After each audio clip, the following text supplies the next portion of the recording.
Kamu pelajar Gen Z yang pengen belajar dengan cara modern, praktis, dan gak ribet, video ini wajib banget kamu simak. Assalamualaikum warahmatullahi wabarakatuh.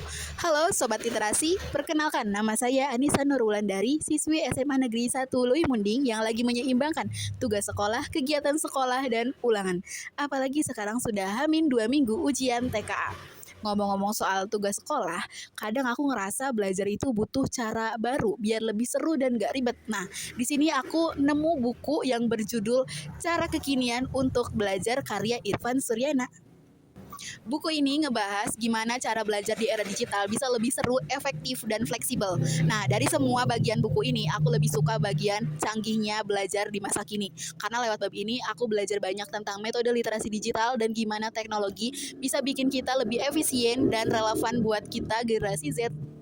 Nah serius deh, siapapun yang bakal baca buku ini bakal ngerasa belajar itu nggak harus monoton lagi. Tapi teknologi bisa bikin kita hidup, interaktif, dan gampang dimengerti. So, langsung aja kita bahas. Bagian pertama yaitu metode belajar yang asik. Kebanyakan siswa zaman sekarang belajar ala kadarnya. Mereka tidak memperhatikan metode belajar apa yang cocok dan sesuai bagi mereka. Padahal metode belajar itu sangat membantu mereka untuk memahami mata pelajaran yang sedang dipelajari. Nah, salah satu contoh metode belajar yang sering digunakan oleh siswa adalah metode menghafal. Namun, metode menghafal itu kurang efektif karena tidak akan bertahan lama. Lalu, apa aja sih metode belajar yang efektif? Metode pertama yaitu metode mind mapping atau peta pikiran. Menurut Michael J. Gelb dan dipopulerkan oleh Tony Buzan pada 1974, metode mind mapping ini merupakan sistem revolusioner yang menyangkut perencanaan dan pembuatan catatan, di mana telah mengubah jutaan banyak orang hingga di belahan dunia. Nah, penggunaan metode ini menggunakan dua belah otak, yaitu penggunaan otak kanan dan penggunaan otak kiri. Nah, dengan menggunakan cara tersebut, memberikan kemudahan bagi siswa untuk mengingat dan menyusun fakta dan pikiran. Nah, dengan menggunakan metode mind mapping, baik secara manual atau secara digital, memberikan kemudahan bagi siswa-siswi untuk belajar lebih efektif dalam penyampaian materi.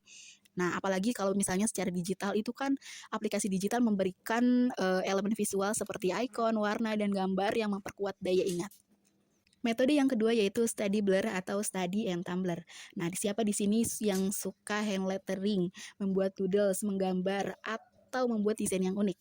Nah, study blur ini menggunakan metode penggabungan antara seni dan pelajaran yang di dalamnya terdapat kreativitas dalam pembuatannya. Nah, ketika kita merasa bosan saat belajar atau suntuk terhadap mata pelajaran tertentu, metode study blur ini akan membantu kita untuk tetap belajar dengan cara asik dan menyenangkan. Metode yang ketiga yaitu teknik Pomodoro. Nah, siapa sih di sini yang nggak tahu sama teknik Pomodoro?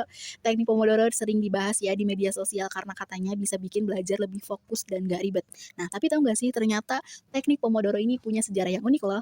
Jadi teknik ini pertama kali diperkenalkan oleh Francesco Cirillo pada akhir tahun 1980-an. Nah, jadi waktu itu dia pakai timer dapur berbentuk tomat yang dalam bahasa Italia disebut Pomodoro. Nah, dari situlah nama teknik ini berasal. Dari ide sederhana tadi, terciptalah metode belajar dengan membagi waktu beberapa sesi. Contoh, misalnya kita punya waktu 1 jam untuk belajar. Nah, kita bagi 15 menit untuk belajar, 5 menit untuk istirahat.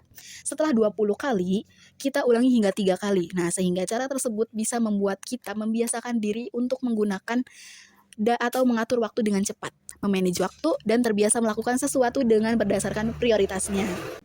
Bagian kedua yaitu canggihnya belajar di masa kini. Sekarang kan beda banget ya sama zaman dahulu belajarnya. Kalau zaman dulu tuh kita cuma buka buku paket, datang ke bimbel atau nunggu guru ngajar di kelas. Tapi sekarang cukup buka HP, pakai laptop atau lewat aplikasi di ponsel.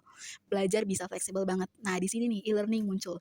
E-learning itu semacam media pembelajaran digital yang lebih interaktif, gampang dipahami, dan bisa diakses kapanpun dan dimanapun. Nah, gak cuma pelajar yang diuntungkan di sini, tapi guru juga lebih bisa mengakses dengan kreatif dan kasih feedback langsung ke siswanya.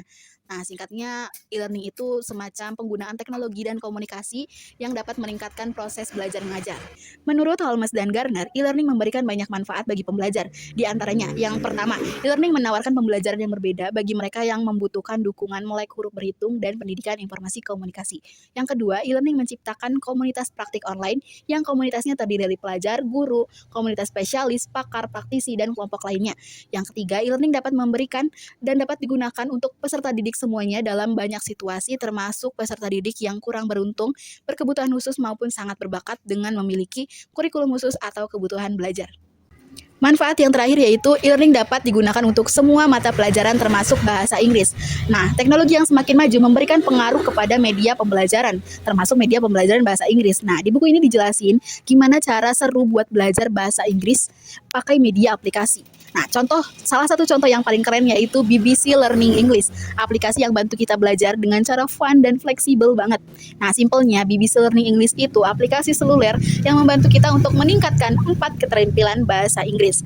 Belajar bahasa Inggris di sini itu nggak ngebosenin. Ada banyak fitur seru. Pembahasan tadi kita bisa lihat bahwa belajar di era digital itu bukan lagi soal cara lama yang monoton, tapi sekarang kita bisa menggunakan metode pembelajaran seperti metode mind mapping digital, teknik Pomodoro, study blur, dan sampai e-learning dan aplikasi BBC Learning English. Itu jauh lebih menarik dan efektif, tentunya fleksibel juga. Kemudian dilihat dari buku Cara Kekinian untuk Belajar karya Irfan Suryana, ini benar-benar relevan banget karena bukunya ngajarin kita gimana nggak cuma paham teknologi tapi juga memanfaatkan teknologi itu secara bijak untuk mengembangkan diri dan meningkatkan kualitas belajar.